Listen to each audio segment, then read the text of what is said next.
Land prep ng ating kamatis at yan nagla-land preparation na po tayo ng ating mga kamatis at dito nga sa lugar na to, ito yung ating mga nililinis at syempre habang may nalilinis tayo kailangan magtatanim na rin tayo para sabayan yung ating paglilinis at syempre yung ating pagtatanim para kahit papano may mga part na tayong nalinis at syempre may mga maitatanim na rin tayo dito at syempre yan yung ginagawa natin. Bawat nalilinis natin kailangan matamnan na para kahit papano may inaantay na tayong mga pananim at ito nga yung ating mga kamatis kapamilya at ito nga tinatanim na natin at yung mga ating mga preparasyon dito kailangan na talagang itanim tong ating mga kamatis at ito yung ating itatanim mga kapamilya at maganda magtanim ngayon at medyo makulimlim yung ang panahon kaya sinasamantala na natin na magtanim ng ating kamatis at yan napakagandang itanim itong mga ganito kapamilya at ito yung mga kamatis na nilalagyan ng trellis at malalaki po ito yung mga puno nitong kamatis na to mga kapamilya. Kaya ayan yung ating itinatanim kapamilya at yan naka-ready na at meron na tayong may mga pinagtatamnan dito. At syempre yung bossing natin kasama natin land prep dito sa ating pagtatamnan at siya naman yung mga gumawa nitong ating bed. Nakagawa po siya ng 3 bed dito sa ating mga nilinis na mga pagtatamnan natin ng ating kamatis. Kaya yan naman yung ating itinatanim at syempre naglagay na rin siya ng mga butas dyan para doon natin itatanim yung ating kamatis.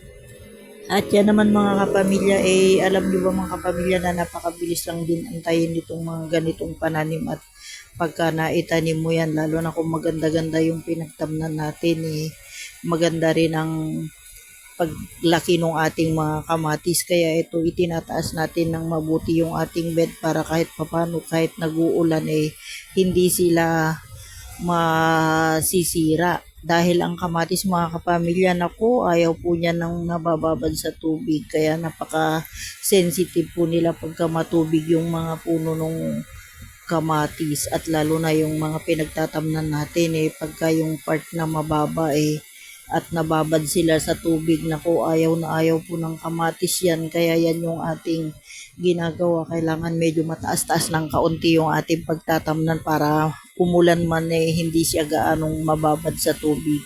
Kaya ayan yung kagandahan pagka naitataas natin yung ating mga pananim at syempre magandang itanim itong kamatis kasi ito napakabilis lang din antayin itong mga ganitong pananim kapamilya at ito nga yung mga ganyang pananim pagka lumaki ng konti yan siguradong bulaklak na kaagad ang kasunod at pagka naman yan namunga at nagkasabay-sabay syempre once na namunga yan lahat sigurado mamumunga na yan at syempre mag-harvest ka na. Kaya ayan yung maganda dito sa ating mga kamatis.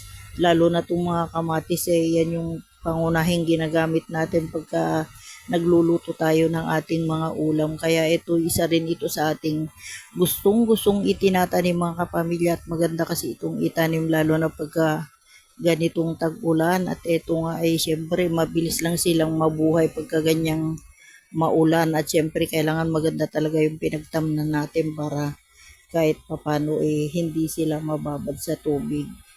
Kaya yan kapamilya, yan yung ating tinanim, bali 3 bed yung ating tinatamnan dito sa ating mga ginawang pagtatamnan pero meron pa tayong extension dun sa may plot ng ating sitaw.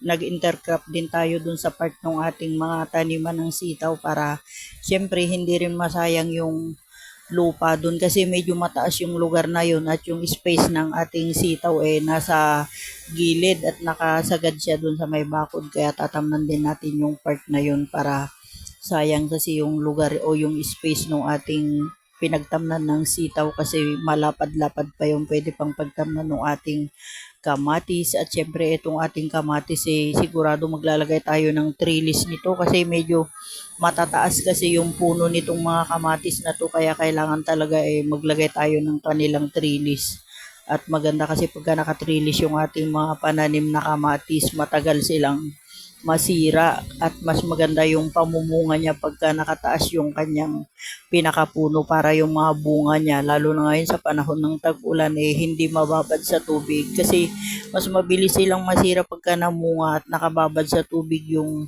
mga bunga o laging nauulanan. Mas maganda kasi pagka yung naka-trellis sila para yung bunga ng ating kamatis hindi sila mababad sa tubig para at least kahit umulan man madali lang silang matuyo o hindi sila babad sa tubig. Kaya ayan yung ating mga itinatanim kapamilya. Siyempre, marai-rai pa itong ating itatanim at siyempre 3 bed yung ating pagtatamnan. Pang-apat yung dun sa ating mga puno ng sitaw. Kaya kailangan maitanim na natin to para habang naglilinis tayo dito sa ating mga bed dito meron na tayong inaantay na naitanim. Kasi maganda yung pagka naitanim mo mga kapamilya nag-aabang ka na lang pagka lumaki sila o kung madamo sila, yun na lang yung mga maintenance ng ating mga pananim. Kaya ayan, maganda talaga pagka nagtatanim na tayo at yan naman napakabilis lang din naman antayin at yan mga ganyang pananim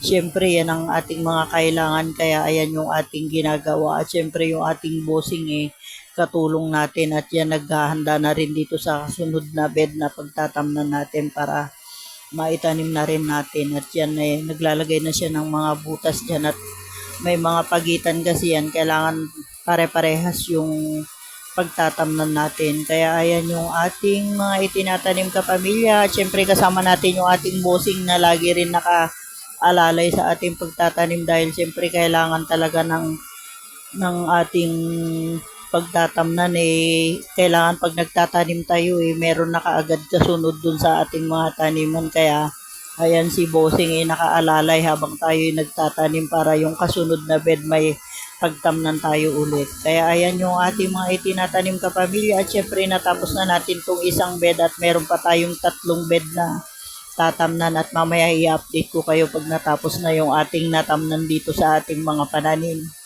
At yan natapos na nating tamnan tong ating 3 bed ng ating kamatis at yan naman waiting na tayo pagka yan mga yan lumaki na at sana mamunga sila ng marami at ayan naman napakarain na itong ating kamatis. Tingnan nyo napakahaba nung bed na ating tinamnan. Bali 3 bed yan tapos meron pa tayong isa dun sa ating mga taniman ng sitaw kasi yun yung ating isang tatamnan pa at doon naman tayo magtatanim ngayon sa ating may taniman ng sitaw. At ito nga natapos na nga tayo magtanim at ito naman yung ating naitanim dito sa gilid ng ating sitaw at yan naman ayan at hanggang doon sa may dulo inatamnan natin ang ating kamatis. Kaya ayan na yung update dito sa ating itinanim kapamilya at natapos na rin sa wakas yung ating pagtatanim ng ating kamatis at ayan na lahat na itanim na natin yung ating kamatis at sana soon mamunga sila ng marami at yan naman yung ating